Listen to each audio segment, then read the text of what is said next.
welcome, and hello. This is Total Spotfest. I am JJ. That is Jamie. We are sans Austin Reddick. He is currently reliving a Bill Murray movie of some sorts. He's stuck in a hotel in Indianapolis. I don't know what the hell's going on. Yeah. He was worried about the internet service, so he decided not to do it, and I appreciate and applaud that because we all know what happens when my mic goes out. Just imagine what happens when his mic goes. Yeah, but we could have had weird frozen Austin Reddick faces. So, but we don't. It's okay. Enjoy your work. Glorious. Enjoy your work conference, a trip, or whatever the hell it is. We will see Austin very soon here. But Jamie, how the hell you been, man? I'm good.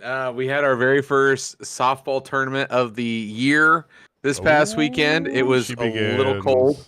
It was really cold. We actually did pretty well. We didn't win a lot, but we didn't lose a lot either, if that makes sense. Like, we lost by like a couple runs here and there. We never got like spanked, and we had a lot to learn from. So I was very pleased. Very pleased. We have one this weekend. So I'm expecting a vast improvement. So are you deep in the thralls of softball season now? Is it full on go? Officially has begun, yes. Full on go. Well, RIP to whatever remaining free time you had there. So, but thankfully, Jamie is available every Wednesday to do this with us here. And we want to thank you guys for joining. Thank you for watching. Thank you for listening. If this is your first time here, hello. We would love to see you back. Hit that subscribe button down below. You hit the bell icon, know when we go live. Give us a thumbs up while you're at it. There's a lot going. It is definitely the right time of year for a wrestling fan. A lot going on. We still haven't heard it.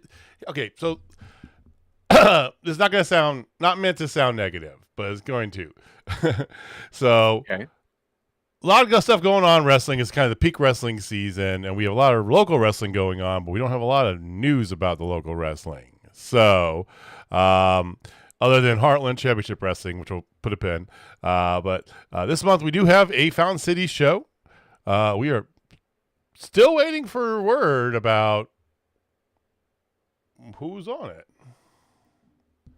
Yeah, I mean, I've not seen anything as of right now posted. We're going live, guys. Yes, let's do it live. Let's do it live, man. So we have Fountain City show this month here. We do have is it this month? I thought it was May. I don't know, man. I'm so confused. I thought it was May. I thought they said May. Because I had it in May, then I thought I moved it to. Yeah, there's nothing this month. Okay.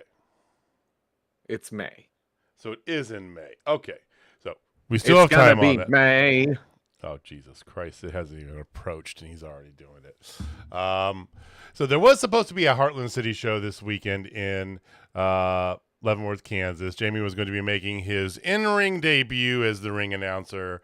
Unfortunately, they did have to cancel the show coming up this weekend. So, yeah, I'm a little bummed. I'm not even going to lie. I was really looking forward to the opportunity, and another one will come up with them. It's just the show, due to unforeseen circumstances, if you will, had canceled. I mean, it's one of those things that, unfortunately, local wrestling, it does happen. But we've got lots of other wrestling to keep us busy because it is sign pointing season still. We're gonna go. There we go. We're gonna go Ghostface. Ghostface action. And we'll talk very briefly about that later on because there was another pay-per-view front and center this past weekend. Yes, ladies and gentlemen. Dynasty Part 2. Yes. That was so we were in the text with each other pretty much all night, and it was great. We should live stream this sometime because our group text while we're watching a pay-per-view is freaking gold. Yeah, because we definitely said a lot of stuff, and of course usually it's capped off in the night by me sending the NWO4 Life at the end. But that was not the case, ladies and gentlemen. Yes. Spoiler. But No, like we were talking about how this pay-per-view was good, very enjoyable, but arguably could be said to be the worst pay-per-view that AEW's put on. And I mean that in the best way possible, if that makes sense. Yeah, that was a quote that Alex, or not Alex, that Austin threw out to us here. Sorry, I was looking at a different chat. Austin threw out to us here, and it was like, yeah, we started going on. It's like, you know what? That's not a bad call. Now, I will say that there were some just flat out bangers on this pay-per-view, though. It's never 100%. A bad idea. Never a bad idea to start your main show. I mean, there were, what's up, Rob? There were a couple, 0-hour matches, but you start your main show with Will Ospreay. I mean, just come on, come on, bro. I mean, the card was amazing. So good. It's just some of the matches fell flat. Yeah, but they were still enjoyable. Like, honestly, up until the very, very, very, very end of the main event, I was happy with the pacing. I was happy with everything. Okay. And then the Bucks happened, and it's like at first I was like, "You gotta be kidding me!" I'm like, "Can we just end this? Can we just end this?" And the Bucks came out. I'm like, "Wait, no." This is gold." Like, now I'm thinking, okay, now they got me reinvested in the Dick Riders. I mean, the Death Riders. So let's get this out of the way here, because it deserves to be gotten out of the way. So Jamie and myself, one Mr. Austin Reddick, the tyrant known as Megan, and Megan's better half, Matt, all hopped in, got our picks in. I totally forgot to send them out Friday, so Matt scrambled like 3 hours before showtime to get our but got our picks in. We had 2 0-hour matches on there. You had Open Challenge, the Max Caster Best Wrestler in the World Open Challenge. We all picked TBD. Live. Best Wrestler Alive. Best Wrestler Alive. I'm sorry, I don't know the trademark, and I'm going to be sued, obviously. So I do apologize for that. Okay. Answered by a returning Anthony Bowens. What do you think about the repackaging Anthony Bowens? Perfect. Yep. Absolutely perfect. And you might have seen, I retweeted his entrance, and the pop that he got was perfect. Big pop. It was, if there's one person that I can think of that deserves that pop, it's that guy. He is legit one of the nicest people out there. And he deserves all the flowers. The fact that he came out to Jane's Addiction too also made me really happy. Love that. I watched that music fits him. Absolutely. Well, I remember, so I watched the presser. They actually had a presser afterwards, so returned to the Tony Khan presser and all that stuff, right? And he was one of the guys that came out and sat, and he said that he's wanted that ever since he began wrestling. He's wanted that song. He always thought it was, quote unquote, the perfect entrance wrestling song. He's not wrong. He's not wrong. We've done this before in the past. You go back in our library. We've talked. We've actually had several different times. JB and I have gone over perfect wrestling songs. What entrance music we like to have, but neither of us picked this. But my God, perfect. It was so good. He was so good. Yep. The packaging was great. I love that he still has Billy Gunn with him too. Absolutely. Oh, it's so good. It just made it. Like, he's the 5-tool player, man. So. Yeah. So we had that, and then the other 0-hour show was a surprisingly important one when it came down to determining a champion, believe it or not. Yeah, and the funny thing is I misclicked, and I'm going to own it. I misclicked. Well, I seriously did. Yep. I misclicked later on. That would have given me something else, but I'm not mad about that. Nick Wayne and the Crew versus AR Fox and Top Flight. Actually, a really enjoyable, bunch of young guys and AR Fox. 6-man tag. Myself and Austin picked Nick Wayne and the Crew, and the rest of the FW all picked AR Fox and Top Flight. Yeah. So fun fact, I had 2 misclicks. One went against me and one went for me. This is the one that went against me. Is the one that so went against kind you? of all worked Okay. out. Okay. Hey, it's a wash, So yeah. we agreed pretty much through most of the pay-per-view. There were 2 matches where there was some disagreement, okay? Now, if you look at the cards, and myself, Megan, and Jamie, from this point on, all had the same picks, which means I'm ahead of them. They're automatically eliminated, basically, from contention. Now, I say that because there was a bonus question that actually did come into play, and this is where my misclick was. Is MJF going to physically get involved? I made a very point, physically get involved in the match. We all said no, except for Matt. Matt's the only one that said yes. He's the only one that got it because there was a singular punch, and I went back and forth, and I thought I left it on yes, but I said no. Mea culpa. It happens. I thought he was going to say something but not get involved. Like typical MJF. Get up close, but then back away, be a distraction, Maybe something like that, right? Yeah, okay. Typical MJF. Definitely could see that. So Matt did get that. So with that kind of in the mix there, that basically meant that at this point, Matt, myself, and Austin are all tied. Megan and Jamie both eliminated. Okay?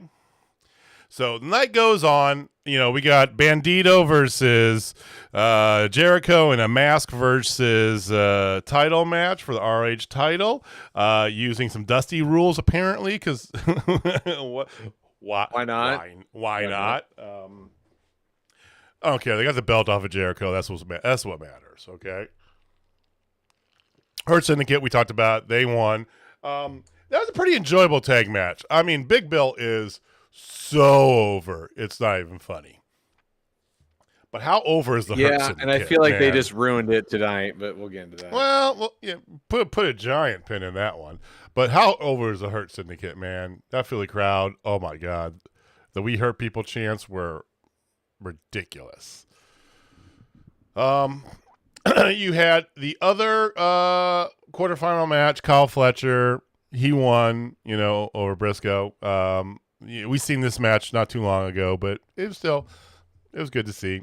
Then you had the women's title match. So Toni Storm versus Megan Bayne. Give me your thoughts on this match, because I definitely felt this was the second best women's match of the night. Of course, you're gonna say Mercedes and Julia. Absolutely. That was the best I've ever seen Julia look. This is what I'm gonna say. That's the best I've ever seen Julia look. But you gotta remember who her dance partner is. Arguably the best women's wrestler alive. There's a lot to that. And it takes 2 to tango, but there's a lot to that. Yes, sir. I personally feel like I thoroughly enjoyed Megan Bayne and Toni Moore. Just because the packaging and everything, how Tony came out looking like the Italian stallion, dude, and like the whole video package before. And again, Luther, I know you guys are a little sour on Megan Bayne's presentation, but I absolutely loved it. I love how they did it there. It was a perfect way for her to be able to eat a loss. Rob, you will be able to do the next one, man. I promise. We will get your email and get you in. So, we gotta get Rob in the next one. Most definitely. But you have to be part of the J Money Club. Sorry, can't be part of the FW. You gotta earn it. Join the club. You gotta earn it. You gotta do some dastardly things for life. I don't have a problem with the packaging of Megan Bayne. I feel like it was like they're trying to present it, it was trying to just basically, instead of like building it up so that we know what she is. Like Jade Cargill, like she came out remember Jade Cargill originally debuted as the woman who was hyping up Shaq for his appearance. Everyone like, who the hell is that? She's she's ripped, right? You know. But who the hell is that? And then, our first couple matches, they were like, who the hell is that, right? But eventually it got to the point. I think that Megan Bayne is going along a similar path, and I agree with you in the way that she lost. It doesn't hurt her if you're trying to set her up to be the Megasis, right? Yeah. I like her packaging. The whole, it killed in Japan, like the giant headdress and the over-the-topness of it. I love that, The Greek goddess is a good gimmick. Yeah. Especially when you look like her. Like, she looks like a goddess. Like, I mean, she's tall, she's beefy, and she's got that. She looks like an look. Amazon from the Wonder Woman, from a true Amazon from the Wonder Woman, comics, And she can back it up in the ring. That's the thing. That's my most important thing with her. She can back it up in the ring. She has not been sloppy. She's very, very good. I like what they're doing with her. Yeah. Is it too soon for her to be in this match? Yes, I've gone on record to say that 1,000 times. But while we have it, they did a very solid job of also protecting her. Yep. And also elevating the big package of One Pony Storm. The big package. For the money, though, I do have a penchant for Julia Hart. I've seen her growth and her change, and a lot of that was due to the House of Black. Yes, I know. I'm biased. Sue me, okay? But that transformation was the character godsend for her to give her a wrestling career, okay? She was going to do this for a couple years as a cheerleader gimmick and then off to some fitness something or whatever. Who knows, right? She's now a wrestler, and because of that. And it was interesting for me because we've seen her a little bit, but on the big stage, how will she do sans House of Black, right? There's no Sky Blue to fall back. It's just her. And yes, you are not wrong. The dance partner matters a lot, a whole lot. Especially but Julia was getting a shitload of chance throughout this match. And she was doing some really good stuff, like some of these submissions, the transition from the ropes into the octopus. I mean, come on, man. Yeah, then she did the with the widow, the Black Widow or whatever. Yeah, that was sick. Like, I mean, she did a lot of great stuff. Mm-hmm. I'm definitely not discrediting Julia. This was the best she's ever looked. It period. Was. But I will just have that little asterisk by it that it's because she was also with Mercedes, who is phenomenal at booking matches. Like, I other than her finisher, she does really good work. Other than I think the other one, the tombstone knee drop thing, that should be her finisher because that thing looks so great. Well, her power finisher. She's still got the bank statement or money maker, whatever money statement, whatever the fuck they're calling it now. But so it comes down to this. So we basically have two matches that are going to determine the night. Okay, and it's not the main event. It's not the international title match. We're talking about those in a minute. It came down to the trios title and the TNT title match is where we differed. Now is a lot of scenarios going along with this, but basically. So it could be any two of us, three of us, or it could be me by myself at the gate.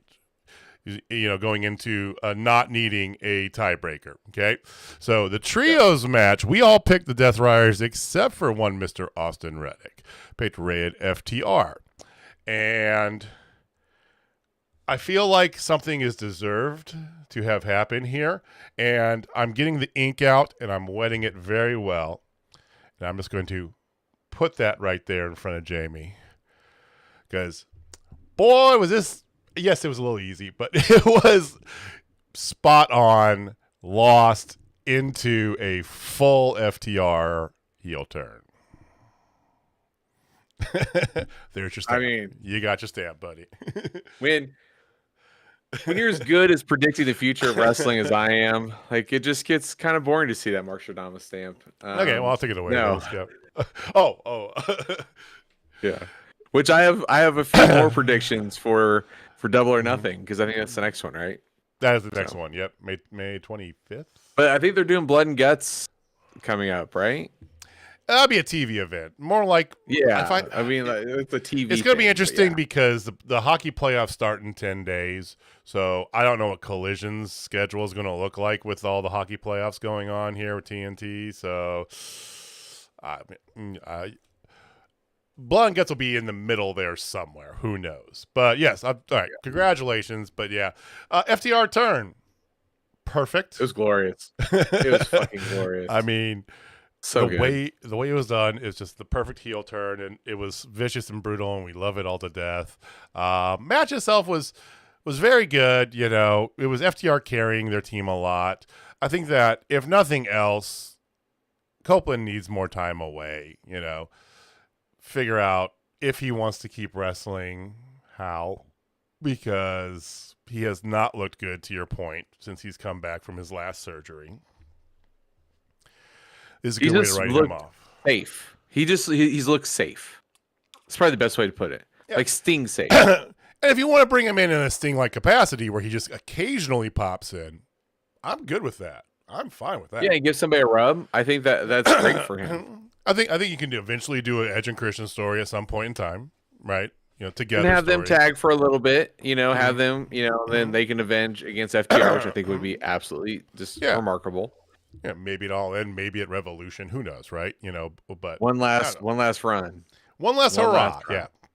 Well, it was the last run for one Mr. Austin Reddick. So he is now falling behind both Matt and myself.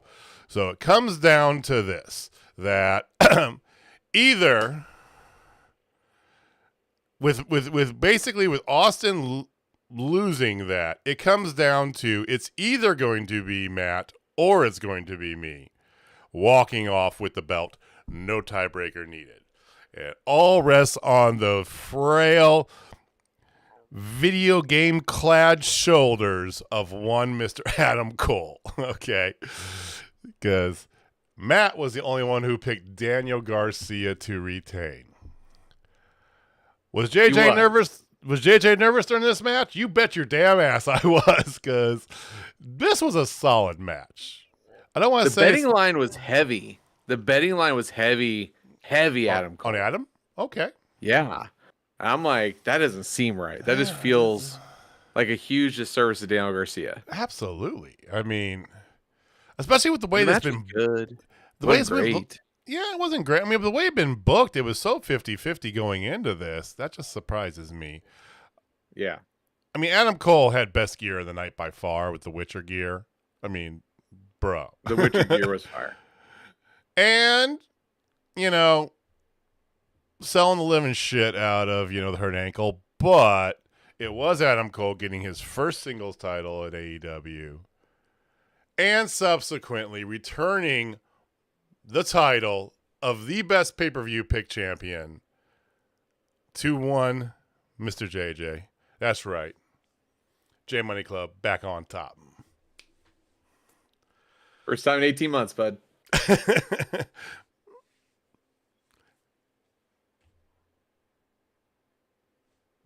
Respect. So, my belt shall be returned to me. Austin, if you're listening, you know my address. Let's go. All right. We had two matches. The Will Ospreay match. No, not Will Ospreay. The Kenny Omega triple threat match with Speedball Mike Bailey and Ricochet. I'm calling it. This is my first quarter or second quarter match of the year right now. Like, I mean, that's low hanging fruit, dude. It is. We got WrestleMania right around the corner, and they usually produce at least 1 to 2 bangers.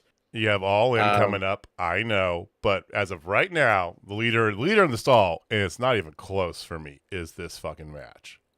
Wow. Really? You think it's better than Ospreay Fletcher in the steel cage? I do. That's a bold ass statement. Sure shit is, and I love this match. Don't get me wrong. This match did one thing for me, and I feel like I'm hoping everybody agrees. It showed the world who the hell Mike Bailey is. Oh, yes. he looked like the star of the show, and everybody did an excellent job of doing him that service of just showing why he deserved to be there. Because he does. He's so damn good. And I'm just so happy. Once again, super nice guy. Met him at GCW. Megan's got a shirt from him and everything. Like, she loves him. Like, he's like a sweetheart. And he's the nicest guy. Couldn't have the better dude. Yeah. He's the prototypical Canadian. I mean, the meme that now will live on in infamy of Ricochet, the foot out of nowhere. That shot was spectacular by the cameraman, first of all. And Ricochet is the best seller in all of wrestling. I'm putting it out there. That is the lowest hanging fruit, because that is so true. But my God, you're not wrong. I don't think you're wrong. I think you hit the nail on the head on that one. I mean, the Furies back and forth. This thing went like 30 some minutes too. Yeah, it went forever, and it was right before the main event, which burned the main event a little bit. But because it was co-main, and the main event was a Moxley match, so there is that. But Kenny retained. Moving on, of course. Then immediately after the match, Kenny comes out, says a quick word, right? Like a real quick word, and then you hear a coin drop, and Jamie at that point had to change his pants. I want another 7-star. I think both of the men still got it in them, and it's coming. I feel 100% coming. I feel like all in or all out.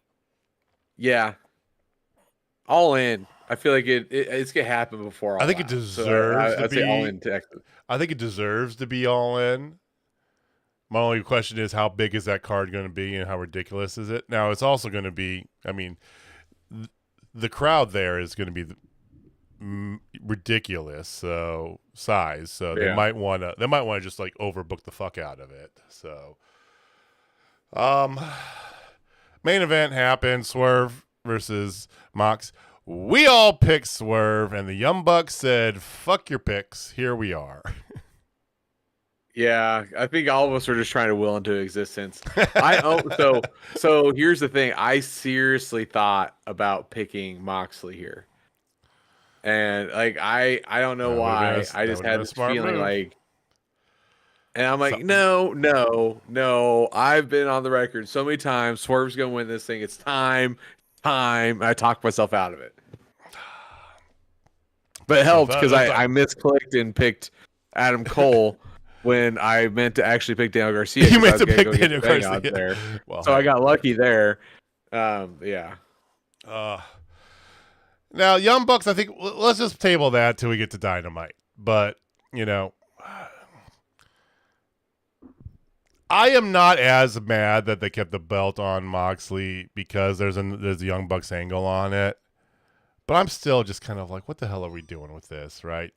You could have still had the belt on Swerve and still gone with this angle, but whatever, it is what it is. We did put our times in just for the record. I would have got tiebreaker if we had gone to one. Putting that out there, I had the highest time, it was 31:28. So you had well over an hour for the last two matches, which was insane because that last one drug on because the one before it, and it was a good match too. It's like, just have a filler right between them. Something dumb. Filler, or you didn't need to go 31. You could have gone 10 minutes less. You could have gone about 22, 23 on that and still told the exact same story. Right? Exactly. A Moxley match isn't complicated. He's going to do some crazy, beat the crap. He's going to start biting. Someone's going through the announce desk. You could do those a little speedier. Okay. Maybe cut out one or two of them. So whatever. Yeah. I completely agree. So that was the pay-per-view. You see the glorious title back over here. I am very happy. Rob, we are going to get you on the next one here. So make sure if you can message us directly on YouTube. There's a way to do it. I don't remember how. He's hit me up in Twitter. He's hit me up in Twitter before. Okay, all right. Well, we got his email from Fantasy Football, don't we? We'll figure that out. We got about 6-ish weeks until Double or Nothing. So, or no, is WrestleMania before Double or Nothing? Yeah, WrestleMania is this weekend. Okay. He might have the shortest reign of all time, dude. I thought WrestleMania was later in the month. Oh, Jesus. The instant realization you saw in my brain there manifested. Well, this weekend, Rob. That's so great. That's so great. Oh, yeah. Oh, I'm sorry. April 19th and 20. Okay. It's over All Easter? Right. It's on Easter. I mean, don't give a fuck about Christ. No, I'm kidding. No, strike that. Yeah. Oh, let's back up for a second. We don't want to go down that road. Yeah. So you can hold on to my belt for 2 weeks. All right. Wait. Hopefully, maybe I'll actually get the belt here. Right. But in fairness, I know we made that bet, and you did not get to acknowledge me like we all expected you to, and it's okay. But I do want to say, good job. You got us. Fair and square. No funny business, no nothing. Yes. So, no worries. You don't have to watch it either. You just get your picks in too. So WrestleMania in a couple weeks here, Rob. We will hit you up. We'll figure this out. We'll get your email. We'll add you into it. Okay. That leads us into tonight. Into Dynamite. I'm rhyming. I love the rhyme. I do it all the time. Oh, didn't know it. But because I'm a white boy, my words don't match. Okay. All right. The show began with the Death Riders promo. It's interesting. Well, the reoccurring theme, and it immediately went into Jon Moxley versus Katsuyori Shibata because the Ops were part of the people that came out. It very much, like, until the Young Bucks showed up, it very much was a Goldberg moment for Swerve. You had everybody running out. You had his, sworn enemy coming out there who was debating who he was going to buckshot lariat. And then the rest of the Death Riders came out. And then you had Dennis Rodman and Karl Malone. I mean, you had, Hook come out with, Shibata and Samoa Joe, and they take off the other guys. And you have all this stuff going on, right? Until the Young Bucks showed up, it very much was being played like that. So now you've got a lot of these undertones tonight. Match-wise are the Ops facing off against the Death Riders. So Moxley versus Shibata open the night. And again, Moxley's he can do anybody. He can wrestle anybody. And Shibata is fantastic, right? That wasn't really the story, though. So some trickery happens. Moxley gets the win. Okay, big surprise there. To which we are then brought out with the Young Bucks coming out afterwards, and they come out just as Moxley's leaving, and then they start to get into it, saying that they got involved for two reasons. One of them was because they have their friend Hangman Adam Page's back, and Hangman had vowed not to let Swerve be champion, so they were doing their part to accomplish that promise. And also, it was a peace offering to the Death Riders because they agree with what they stand for. To wit, Jon Moxley keeps giving them confused looks, like he doesn't know what their game is. I like that part of the wrinkle. I'm not going to lie. Well, he left when they were talking. He did, yeah. They left before they were talking, but they showed him as they were walking through, right? But he's like, "What the hell are you guys doing here?" More or less. Yeah, exactly. And even in the promo before the match, he was talking about. Young was like, "Why are you guys getting involved? What's your angle? What is your game?" Right? So he doesn't trust them for shit. Of course, you have all that. Then you talk about they start talking about, things they're going to do and all this stuff, how they're founders and all these things and blah, blah, blah. And they are answered by one Mr. Kenny Omega, who he comes out, throws some quips at them, talks a lot about Shih Tzus and Dookie. That was pretty funny. Compare them to Dookie. Yes. I enjoyed that. Yes. And also there was he talked about them shredding their receipts for cuck chairs. Yeah, cuck chairs. Yes. Yeah. He goes to the ring, and then you hear the coin drop again, and here comes Okada. Okay. And then you get Swerve out from the crowd. And Swerve is none too happy. So we got a lot of moving pieces here in this whole thing. It doesn't even really involve the Death Riders for shit, to be honest with you, Jamie. Yeah. Piece together. Where are we going? What are you thinking? They're setting up blood and guts. Okay. That's all I feel. This is exactly what this is. Do you feel Blood and Guts is going to be with Death Riders, without? With? So you're setting up the Elite. So you're setting up, or like the new Elite. So Okada, the Bucks, with 3 of the Death Riders, 2 of the Death Riders. They can go. You can go up to 6, as you know. That's happened a couple times. Yeah. So they could do that against the Ops, Kenny, Swerve, and Hanger. Yeah. Exactly. That's the play. Yeah. And if they're not saying that's the play, they're lying. That's the play. That's got to be the play, man. It's got to be the play. Hey, I'm pretty good at this predicting thing. I do like how they went La Cima. So the first 40 minutes was kind of just rolled back and forth to each other, right? Because then they took that.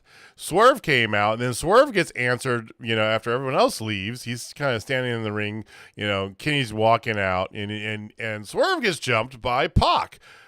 Because they have a match right after this, and they have their match, and and the match was fine. Again, I don't want to say that tonight's wrestling was the best that they put on. There was a ton of wrap up and direction stuff, is typical for an AEW post pay-per-view. Yeah, for sure. But still, Pac and Swerve on our TV. Swerve got the victory.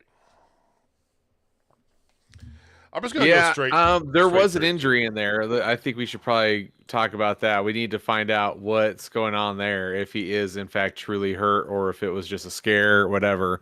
But they definitely went home really quick. They did. They did.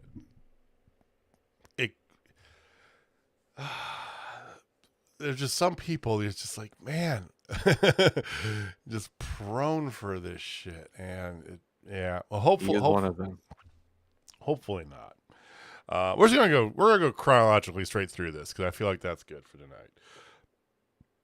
Mercedes and Harley, the odd couple that is. I mean, yeah, that I need my life every day. Yes, 100%. And the fact they're that so great together. Well, Mercedes has turned a corner. She's not so disgusted with it. She's actually starting to even talk to the puppet too, a little bit, just a little bit. Yeah.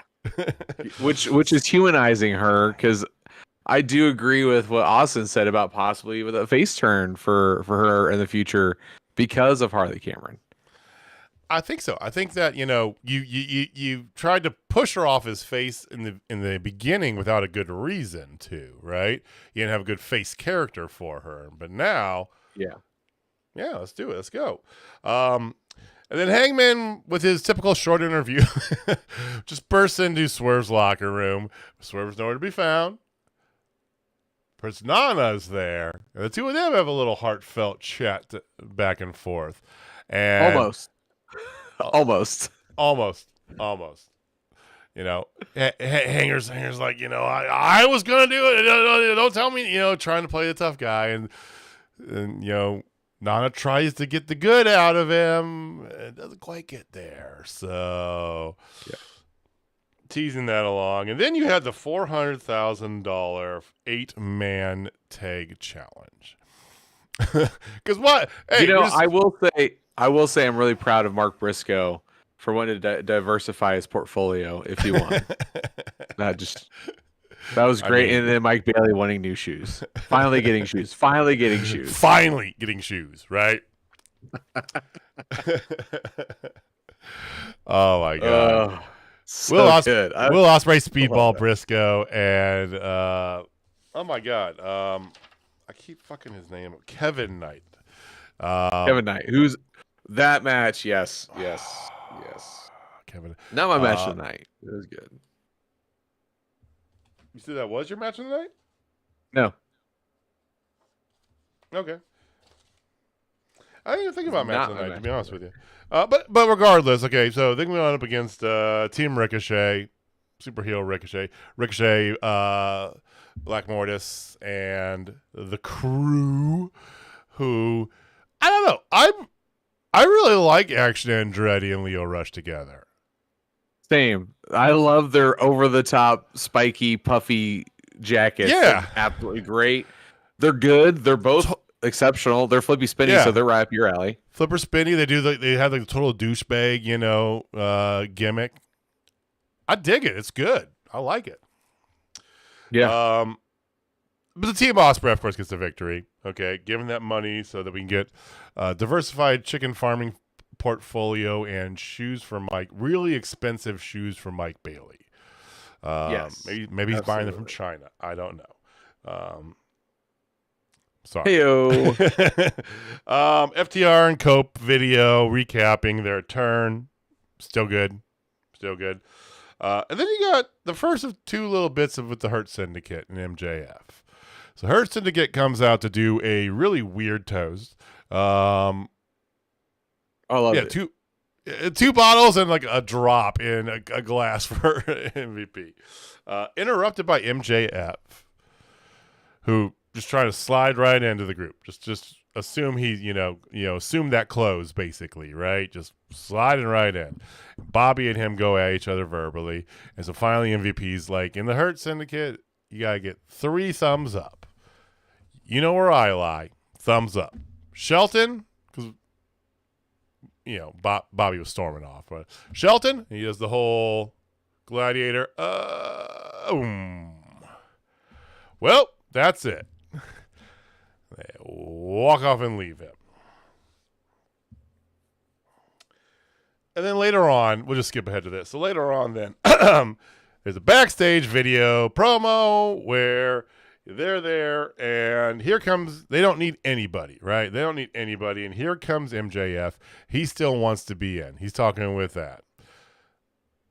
And MVP basically tells him it's like the create a problem, solve a problem thing, right?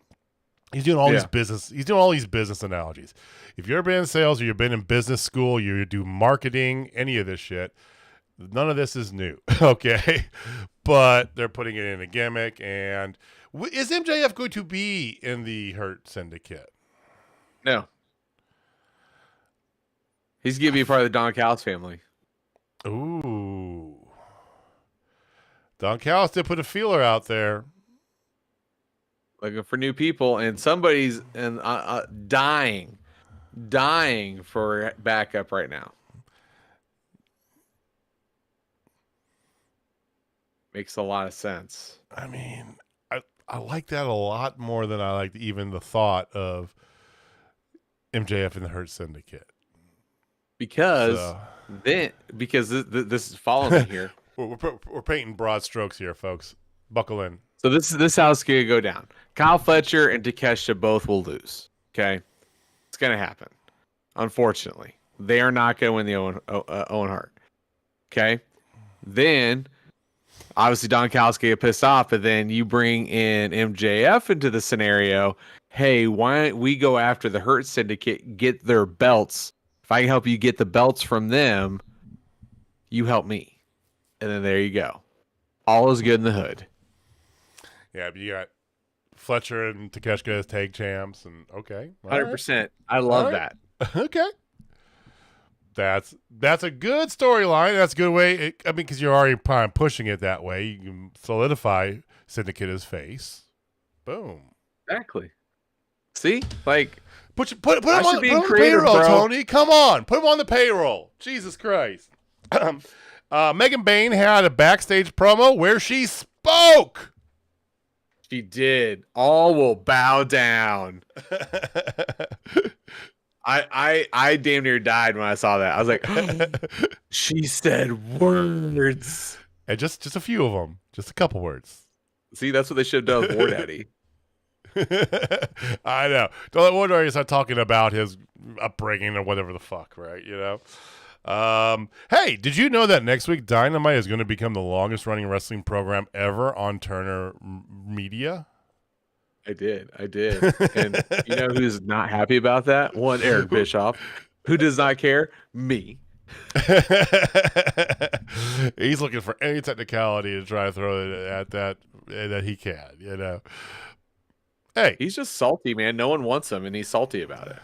Yeah, his whole like I'm retiring thing is just met with like crickets anyway. So sorry, bro, your time has passed, man. I mean, just like what's his nut? Oh, I can't think of his name. Not Pritchard. The other douchebag. Smoky Mountain Wrestling. Oh, Why is his name escaping me? No, stop. No, I'll get it. It's right there. You stuck it right at the tip of my brain. Cornette. Thank you. Big Rob guy too, right? So I was like, yeah. It's like, why? I think like when Cornette decides like, talk about a guy. Woo! So there's those Cornetters out there that drive me nuts. Like, dude, oh my guys, they're just toxic for the sake of they toxic, are their we'll own. get into that in just a minute. They are their own corner of the internet.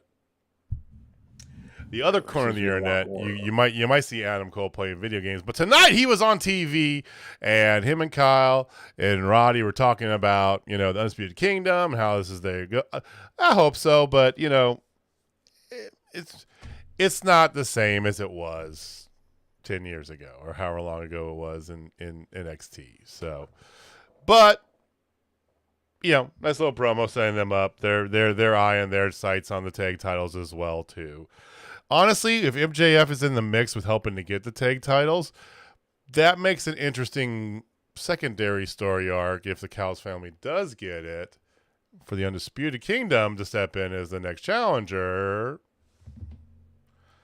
These things just write themselves, folks. Let's go. Dude, yeah. But here's the thing about the Adam Cole thing. One, I can't stand him as a face. I know you can't. At all. I know you can't. But the fact that they're not the Undisputed Kingdom anymore, they're the Paragon. Oh, they finally went with the... No, I didn't. They finally went with Paragon. Because that was the original trademark. That was the original trademark after Bobby Fish and Kyle O'Reilly signed with AEW. They trademarked the term Paragon. Which is a standard of excellence. That's the definition for all this stuff. So it was widely speculated that was going to be what the Undisputed Era was going to be in. But it never came about, and then Fish left, and then they were doing different things with Adam Cole. And they really can't be the Undisputed Kingdom anymore because they don't have the Bennett kingdom. And Haven, where are they? They're taking a break. They're going to be back in ROH land doing something. I don't know. Yeah, probably. So, one women's match of the night, which, okay, whatever. I'm not going to complain too much. But, you did have some other women's promos. You made up for it by putting Toni Storm on commentary. So, another quarterfinal match. Chris Statlander versus Thunder Rosa. Very good match. What you'd expect. That was my match of the night. I loved it. I'd probably say this would be my match of the night. More than likely, probably say this one. Yeah. But my God, Toni Storm on commentary. All right. I mean, that also helped it become the match of the night. It doesn't hurt. I mean, just to regale you from some tales of when she last fought Chris Statlander. Ooh, yes, regale me. And I quote, the last time I fought Chris Statlander, she dropped me on my head, and I lost 3 inches. And then I ran into Mr. Tony Schiavone, and I got it all back. Same thing with Megan. Megan. Megasis.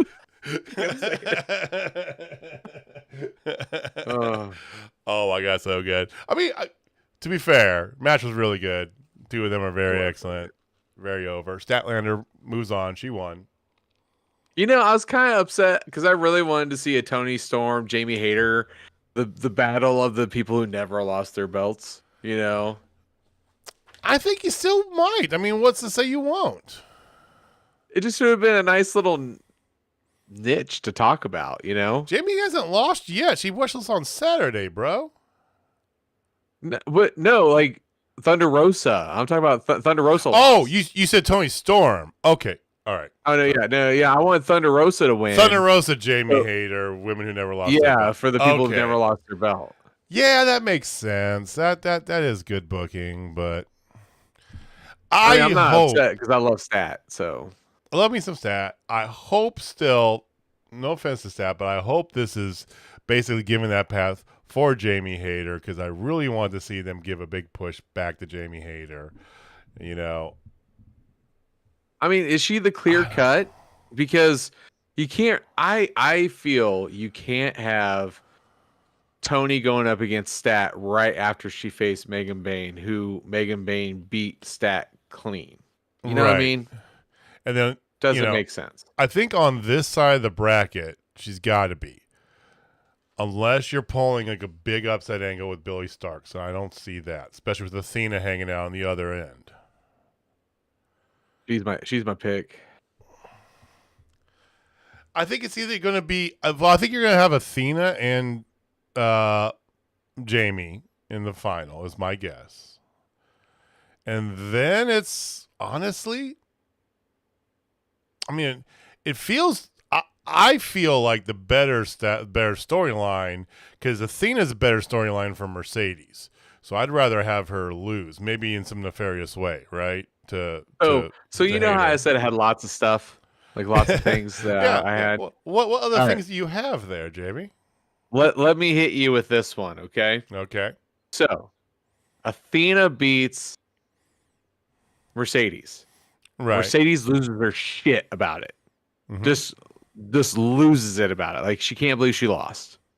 And Athena keeps talking trash about how much she's better than her, blah, blah, blah, blah.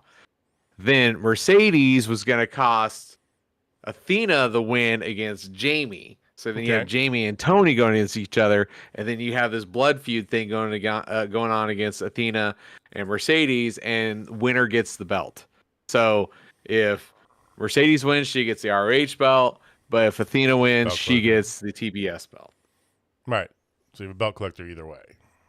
Yeah, I like it. I like it. I like it too. I like it a lot. I like it a lot. Do you like Chris Jericho still?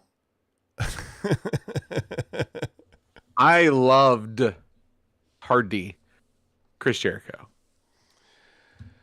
I don't want him on my TV screen anymore.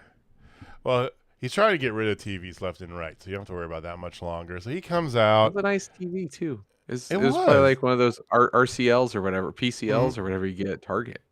TCL. I mean, I don't have any of those, but they're cheap and they do the job. They're cheap and they're fine. So he comes out talking about how he lost the belt, blah, blah, blah. And trust me, old people get more mad than young do. Don't worry about that, Chris. So he calls out Big Bill and Brian Keith, and he starts to go, and Big Bill immediately cuts him off. He stands up to Chris Jericho, right? To which Chris Jericho is all like, I'm not going to, people can say that you guys cost me my match because you weren't there. You cost me, but I'm not going to do that. You guys need to learn a lot more and this and that. And he's giving these like negs at them and kind of these, the weird kind of double philosophy on, back and forth. And then he just loses his shit and starts beating up a TV. Yeah, he goes, I'm not mad, I'm disappointed. I'm not mad, I'm disappointed. I'm not effing mad, I'm disappointed. Like, it's like, okay. Whatever. He's playing the dad role here. He's disappointed and he storms off. And that looks like it's the end of the learning tree. You know what? I'm totally fine with it. I want Big Bill to be on his own for a little bit. I mean, I love Brian Keith, and obviously I wish Austin was on here to be right there with us on this deal. Yep. But those two need to be away from him. And the play, I think we all can see the play is Jericho versus Big Bill. And then Big Bill's going to get put over, and it's going to put him into superstardom status, and then he's going to hopefully go for the TNT title, and he's going to win that thing. Like, get this guy where the fans see him. So that's what I'm hoping, man. Yeah, and it was good. It was good for a time while, it was going, right? And we enjoyed it. It was good for what it was. It's overstayed its welcome. It's time to move on. It's past time to move on. I mean, much worse than the Death Riders. Speaking of which, your main event featured, hey, guess what? The Death Riders. Claudio and Yuta versus Samoa Joe and everyone's least favorite, Hook. We had Shibata earlier getting choked out, so, Yeah. So they put it on, it was fine. It was, this, I hate saying that. So many of these, it's like, it's fine. I don't mean that in a bad connotation, but it just, all the Death Rider matches they've been doing have the same tone to them. It's like when I went out and bought, I remember like after college, I was really getting into like post-hardcore and all this stuff, right? And listening to a lot more kind of, branching off from just like straight punk and all these things. And so I was going to some different newer alternative bands, and I heard She Runs for Revenge, and I'm like, oh, let me go get their album out because I like this song that they have. And every song sounded the exact same as that one song on the radio. That's the way that all the Death Rider matches feel. It feels like it's the same song, just a little bit different. Yeah. And we're getting the ops for the trios titles. I feel like this is a good, honestly, can't believe I'm saying this. I'm okay with Hook getting a belt right now. Whoa! Just so I can get it off of them. Lesser of two evils. We still got Shibata, and you got Joe justifying this position too. Okay. Justify my love.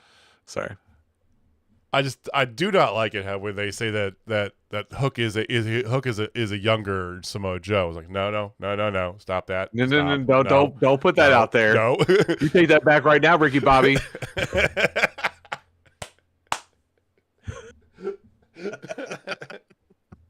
They started saying, I wanted to reach through my TV and like, no, what are you fucking talking about? Yeah, have you? He looks like a young boy. I know. We saw first. We grew up with young Samoa Joe. It's not this. It's not. It was something different. Okay. Joe has always been built different. And did you watch Joe's interview with Chris Van Vliet? No, I didn't. Oh my goodness. Like Chris has had some great interviews lately. Like I know, like I'm not getting paid to promote him like I need to, but it's just one of those things. Like he's had some really good interviews, and that one with Joe is absolutely great, talking about like how TNA did everybody dirty and why he just left and all this stuff. Yeah. And it was good. Yeah. It was good stuff. It was good. Real good. I'll have to check that out. So that was your TNA, so that's like it's perfect. I know. For you. I mean, but you hear stories from all of them at that same time too. Like TNA had a real short like hump, right? Their bell curve was, this thing's amazing. It's amazing. It's like, oh my god, what is happening? They are everybody. From AJ, even AJ has gone back and said, yeah, they did everybody dirty, right? The Bucks, Austin Creed. I mean, it's known, right? Still was a great time in wrestling. For sure. Well, that was Dynamite. So, Double or Nothing coming up here in May. And then they're already laying all the groundwork as well for All in. The finals of the Owen are at Double or Nothing. So, Yep. Yeah, we shall see. Few weeks out, we'll start to get the cards are going to start to come together. Who knows? Maybe Moxley will finally drop that belt. Probably not. I freaking hope so. I've been ready for how long has he had it? 6 months? He says it's October. I want to say October. That sounds right. 6 months. I've been ready for about 6 months.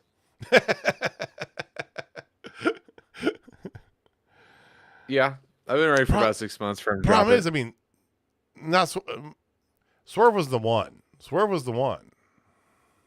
You were the chosen one. He even had the higher ground.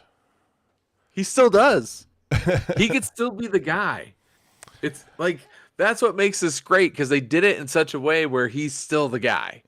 And so you can still run it back. You're saying they could run it back at Double or Nothing where he gets the title. In a cage. Okay.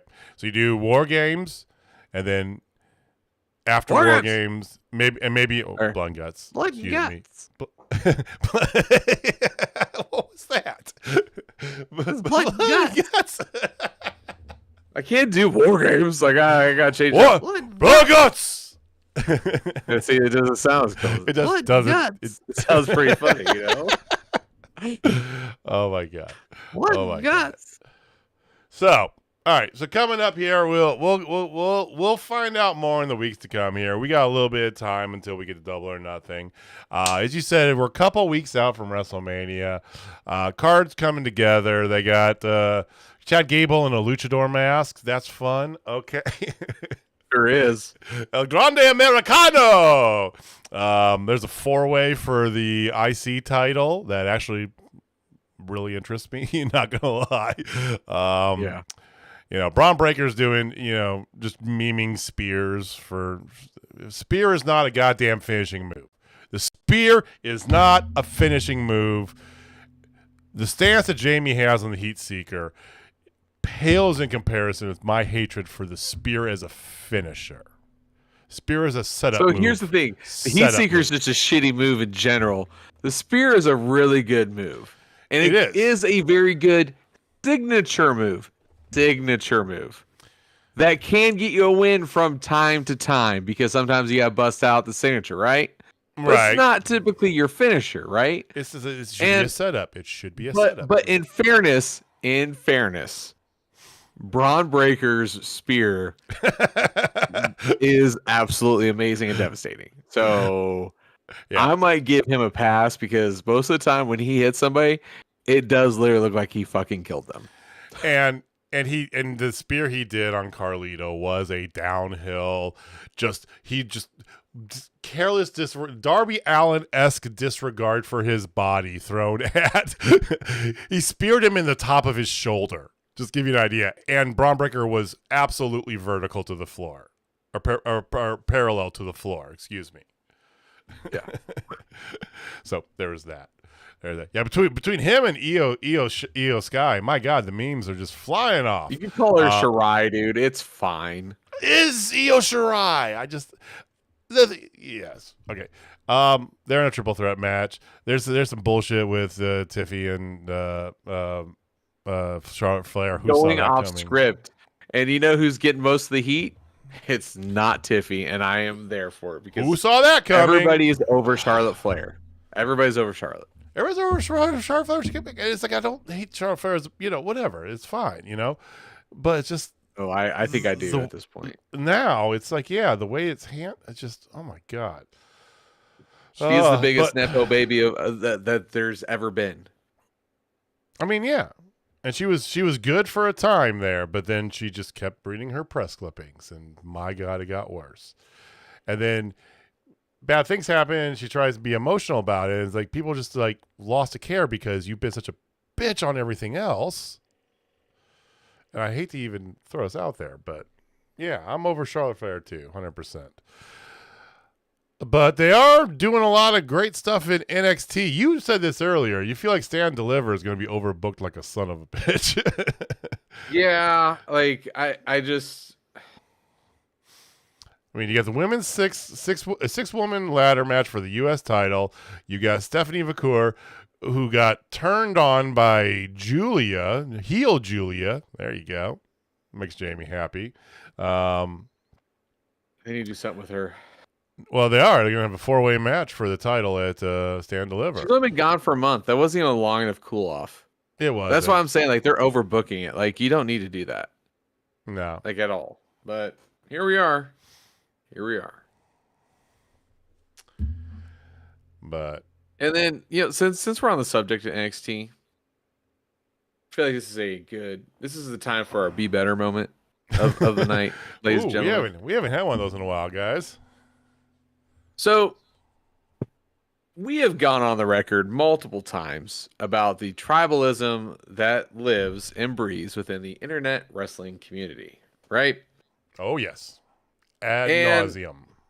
More times than not, we've shit more on the WWE fanboys over the AEW fanboys, right? In fairness, I'm calling it out.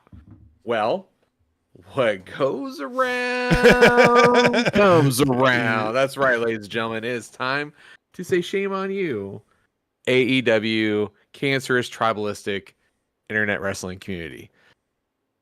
Everybody's attacking Jordynne Grace. Before Jordynne Grace was in WWE, everybody loved Jordynne Grace because she's in TNA and she's a stud. She's a great person and she does all the things and she's shredded. She's more shredded than Julianne Sao, man. That woman is great. Yep. And she does a suicide dive almost every match. And then in one match on TV, she clips her knee and falls a little short against Jada Parker. Okay. And the internet wrestling community is saying, oh, she's dog shit. She's just a big musclehead steroid thing, whatever. And it's like, because she botched one move and she just clipped her knee. Yeah. Have you not watched more than 10 seconds of her wrestling? Probably not at this point is what I'm thinking. Like, just be better. Like, some of our favorite wrestlers in AEW have botches. How many botches has Ricochet had since he's been there? Do you hear anybody bitching about that? I bet you if Austin Reddick was here, he would say that every single wrestler has botched multiple times throughout their career. Everybody has. It's to be expected. Be better, man. Like, people make mistakes. Yeah. Clearly, your parents made a mistake. Oh, you're not wrong. Hot take. I mean, if you're gonna be toxic, I get to do that kind of stuff. Yeah. I get the heel Jamie who gets the heel out of me. That's what that gets. So I'm just saying. Yeah, a singular, botch. It's like, come on, right? Come on. She's amazing. She is one of the best women's wrestlers. She's got an amazing look. She's super athletic. Hell, for all intents and purposes, she put over Tessa Blanchard, and she hated the woman. Okay, So let's just talk about that for a second. Woman's got a hard goal. She has her and her husband. They have 9 rescue dogs. I mean, come on. Yeah, like if you're gonna attack anybody, that's not the one to attack. She's not the one because she's been bullied the living fuck out of because she was a little bit larger. She's a little thick, right? And then she decided she wanted to get back into her bodybuilding stuff, so she did. She went hard. She got ripped more than Julian Shallad. Still got bullied the fuck out of. It's just like, bro, come on. Yeah, and the tribalism, like WWE tribalism is bad still, of course. And AEW tribalism, like, hell, even Rob Van Dam earlier in that day called out AEW, says, I like AEW, I just hate their fans. They're tribalistic, toxic. And then this happened right after. He's like you just literally proved his point. Yeah. And it's not just AEW, obviously. The WWE fanboys are the same way. Why can't you just appreciate wrestling as a whole? That's my whole thing. I mean, I got friends that are big WWE stans, right? And they're just, and they tell me, it's like, yeah, I'm just not really into AEW. And they leave it at that. That's the end of the conversation.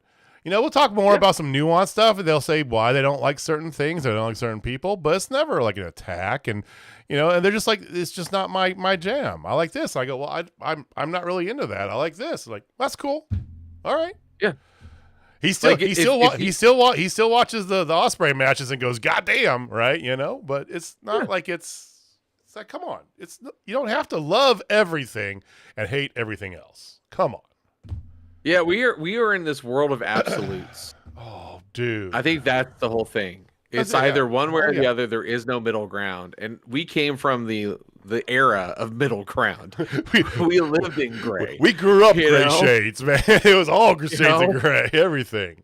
That was everything in life, though. That was wrestling, politics. Everything was shades of gray when we were growing up. Like, it was tolerant. Like, people were able to have meaningful conversation with each other, not agree with it, and then be able to go home the next day and be like, you know what? I don't care. And then you're still friends with the guy and still be able to drink beer with him. Yeah. Now just because I cut my lawn left to right instead of right to left, I am Satan. Like that's not a thing.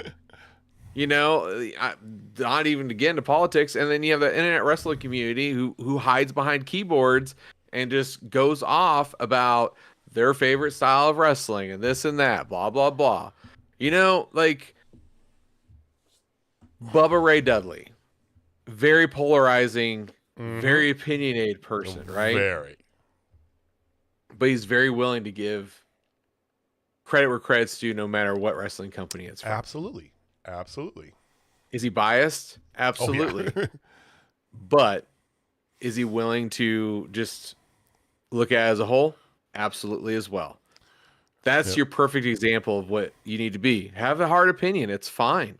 But respect people. Like, he talks to Thunder Rosa all the time, and it's not working for his favorite company. He's fine with it. Like, dude, just be better. And the thing with Bully Ray too is that he'll come at it and he'll say it, but he'll then justify why. Because in his opinion, this is the way to do it. Because of my experience, I think it should be like this. And if you're going to do that, this is the way you do that, right? And it's just the way so he's not just out there as like, oh, you're trash, you're shit. Go to hell. Yeah. Well, internet wrestling community, you're trash, you're shit. Fix your stuff. Come on, man. Be better. Yeah, it's okay to be better. It's okay. Someday you're going to grow up and actually have to do adult things. And not have to rely on your parents or rely on somebody else to do your things. Just remember that, man. Be better. All right, I'm done with it now. All right. So it's time for everybody to go do adult things. Wink, wink, nudge, nudge. Yeah. It's a sex joke. I don't know why. I don't know why my mind works like this. It just does. Yeah. My wife's asleep and I'm married, dude. So I'm going to sleep. Oh, okay. His wife, who finally picked up the snake tonight before the show. She did. She did. I was greeted with the very typical Jamie response. I'm just going to leave it at that. You guys can put two and two together and figure out what he said. Those who guessed right in chat, let us know. Put it in chat, guess right. We'll have a prize we'll have something for you next week. Okay? Yes. maybe I'll see if I can bring Nagini down for the beginning of the show. There we go. Well, speaking of next week, we will be back next week. Same bat time, same bat channel. Again, if it's your first time here, we do this every Wednesday. We do go live as well for some other things going on. We do some pre-shows for our friends over at Fountain City. They got a show coming up in May. Nothing's been announced for it yet. Still a little ways out. Nothing's been announced quite yet. But keep an eye on their socials, FountainCityPro.com, all the stuff. You can follow us on them internets at Total Spotfest, pretty much everywhere you go. And we will see you next week. So thank you for watching. Thank you for listening. Jamie, take us home, man. All right. I almost forgot. Once again, congratulations, sir. But hey, if you're not down with Total Spotfest, I got 3 words for you. Blood and guts. All right, guys. We'll see you next week. Peace.